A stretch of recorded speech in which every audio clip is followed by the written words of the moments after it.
So today, boys, I want to talk about tall poppy syndrome in Australia and how to overcome it and thrive in a country where it's not really promoted to go out there and make a mark or excel in your life in any realm. And I made a video about this, a couple of months ago. It gained a bit of traction on Instagram, I think it got like 150,000 views. And essentially it was a very short, concise video where I was just saying like how tall poppy syndrome in Australia is pretty out of control, especially on the social media side of it. If you want to be like an influencer or make content, if you go to gym or you don't have the standard protocol of the 9-to-5er, which is essentially just go home, drink, watch TV, distract yourself until you got to wake up the next day and do it again. And then on the weekend, you just relax. Friday rolls around and then you got Suicide Sunday, which is what they call it, because you actually hate your life even though you don't want to admit it. And your weekend is your escape, but you don't actually use that escape to do anything proactively to get out of it. So it's just like an endless loop. So essentially I was saying, if you want to do anything other than that, you're pretty much like pulled down like crabs in a bucket. They tend to poke at you, make fun of you, and a lot of people, as much as they say they don't care, this all affects them. Of course it does, we're social creatures, we're social beings. If you're essentially feeling like you are being left out of the tribe, so of course it's going to affect you. But then again, if you let it affect you, you pay the price of sacrificing your dreams. And this is where most young Australians end up. And this is how I ended up working a trade for fucking 4 years, working as a bricklayer and a scaffolder and a concreter, like essentially the worst trade jobs there are. I ended up working these jobs even though I wanted to do something completely different, because in school I was very much myself. I never tried to hide from the true person that I was. I was that YouTuber kid. I made the videos, teachers were aware of this, some of them would watch it, and it was very apparent that I wanted to be like an influencer and like a content creator for a living. Everyone knew this. This was just like this was the person I embodied, right? And it was coming year 9, year 10, where they sat me down in conference rooms and they basically said, listen, like that's not really, and keep in mind, at this stage, I had already made like hundreds of dollars online as a kid. I'd already gained millions of views on YouTube. Like I was on an exponential path to success, like the classic success path. I was on that path. But they sat me down in these conference rooms and they convinced me that that path was not realistic. And they convinced me that essentially all I was worth, because I wasn't paying attention in school and they diagnosed me with, these disorders, which I did not have, that they actually psyoped me and convinced me that there was something wrong with me. I had like learning disabilities, anger management, and they convinced me that I should be a bricklayer.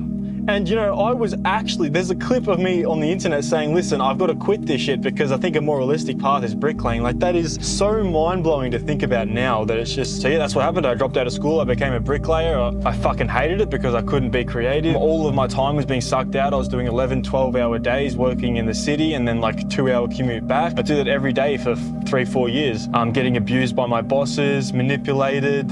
I stacked some cash in that time, I bought my car, cash in hand, all that stuff, but man, like it killed me, fucking killed me. And this was all because of tall poppy syndrome. I wasn't really being encouraged to go all out and chase my dreams. It was more of a settle for this is more realistic, settle, be average. That was the mentality that was instilled into me. There was like a few friends I had which really saw my vision and saw the dream I had, and they wanted to be involved, and they're still my friends to this day, because you can't ask for something better than that. I just don't want that to happen to you, because I feel like I wasted a lot of time. And even though I feel like it's a part of my journey, I went through the adversity, I know what it's like and I know what I don't want now. I just don't want you to think that what your dream is unrealistic. I truly mean this. I thought the things that I wanted to achieve were unrealistic. Making $10,000 online for my clothing brand, done that. I thought that would never be achieved. People told me it was oversaturated, I couldn't do it. Getting 100,000 followers on TikTok. Once again, I thought that, maybe I'm not the person to do this. Maybe it's for people that are special or whatever. Maybe I just don't have what it takes. Bang, I did that in like 3 months. Same with YouTube, same with Instagram, all that stuff. So that really did teach me. And you don't know until you achieve these things, until you have a proof of concept, until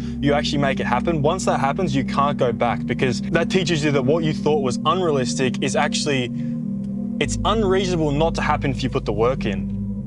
It's unreasonable. And that's what you have to do. You have to put in so much attention, so much hyper focus, so much fixation that it would be unreasonable for you not to achieve it.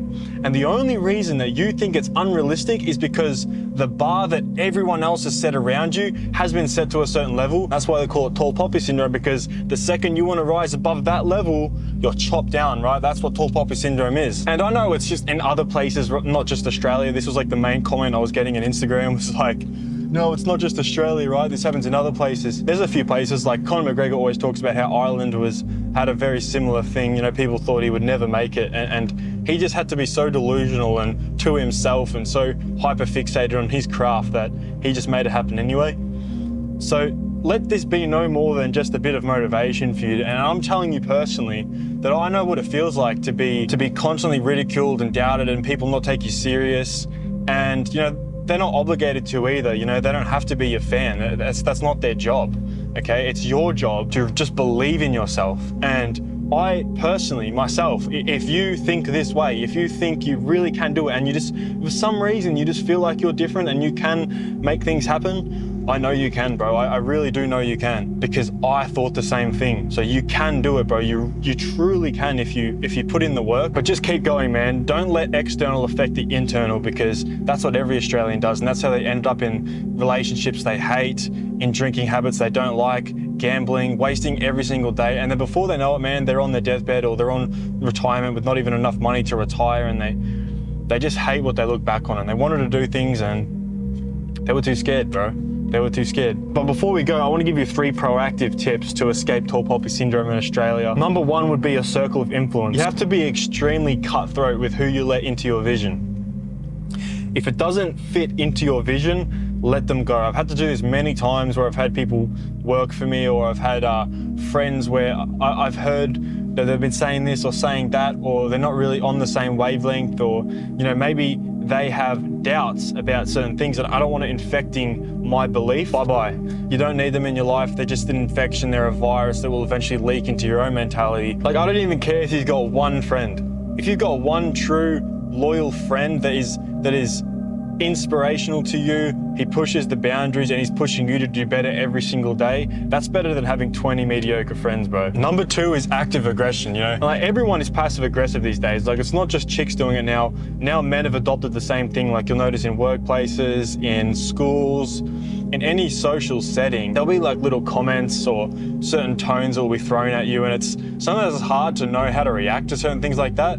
But I found always the best way to counteract passive aggression is active aggression, or just straight up a confrontation. This is always how I've dealt with this. If there's anyone that's got a slight disagreement, and I feel like there is, and they're not saying it just to me personally, there's no better way to deal with it than just go straight up to them and say, listen, what's the issue? Is there a problem? What do you mean by that? You know, if someone's saying just something little, like something sly, just instantly hit them with the, what do you mean by that? No, but what do you mean by that though? If they're just having a laugh and it's just some banter, don't be that guy. Yeah, if it's banter, it's banter. If there's something serious, you know, and you've heard some things from some people that they've been talking some shit, and then all of a sudden they hit you with some sly shit, it's like, bro, are you a girl or are you a man? Like, do we need to talk about this or not? Anyway, that's it. So, and they never know what the fuck to do. They freak out, they stutter, they freeze, they shit themselves basically, because men aren't taught to be active aggressive anymore, you know? And number 3 is just be so good at your craft that other people have no option but to see your vision. You'll hit like a threshold where you'll all of a sudden be so good at what you're trying to do. And let's say you're trying to be a YouTuber, right? The second you get results, people will switch up. The second you get results, people's entire view on you will be completely different, and you have to be ready for this. You can't get imposter syndrome. The same people that were steady hating, making these sly comments every time you talk to them, they're actually going to switch personalities completely and start asking for inspiration, start asking what your secret is, start asking how you did it. They're going to be your friend. They're going to try to be your friend. They're going to try to get into your circle. And literally what I do, I'd show no hate back at all, but I would just show them that it's possible for them too. Because realistically, the more people you can show that it's possible, the more love you're going to generate, the more positive energy you're going to generate. You know, there's no point just having negative energy all the time and resenting, you know, haters and resenting whatever. Just show them that it's possible. Show them, look, this is how I did it. You're like me too. You know, once I had your mindset as well. Like, I know you can grow as well, even though you might think you're not enough, you are, and you can do it too. Because that's positive energy. You break negative energy with positive energy. So no matter how many people are hating, just understand there are people out there that you can inspire, that you can motivate, that you can actually pushed to do things that they thought was never possible, and all of a sudden you're a leader, you're a role model. And you're only going to see the hate anyway, because, you know, people are more likely to show the hate than the love, especially on the come up, because no one wants to be a fan before everyone's a fan, you know? People want to see that other people like you before they like you. It's a fucking weird thing that happens in this world, but it's just kind of how it works. Like, no matter what you're doing, there are people in the background that are vouching for you, that are supporting what you're doing, that think what you're doing is sick. They think you're a cool person, but, you know, they'll never say it and you'll never really know, but that's why you have to have that self-belief at the start. That's it, man. That's how to deal with tall poppy syndrome in Australia. Just literally never, ever take it too seriously. Always make sure you're in the right environments where there's never any doubt, there's never any negativity, there's never any scarcity mindsets that are being spread and like viruses into the group. You want the most positive, motivational, inspirational friend groups. And that's it, man. I hope you guys are well. I hope you guys enjoyed the video. Let me know what you guys want to see next, and I'll see you guys in the next video. Peace. Before you leave, if you guys want to really level up your physique next year and get in the best shape of your life, go join the Spartan Society for free, which gives you access to the Spartan method, a proven system to build a strong, aesthetic, and functional physique. It's also where we put all of our free resources like the testosterone boosting supplement guides, diet plans for cutting and bulking, and our own hybrid workout plan to turn you into a human weapon. This is also a community where you can hang out and discuss fitness, mindset, and self-improvement with the boys. Click the link down below to join. I'll see you guys in there.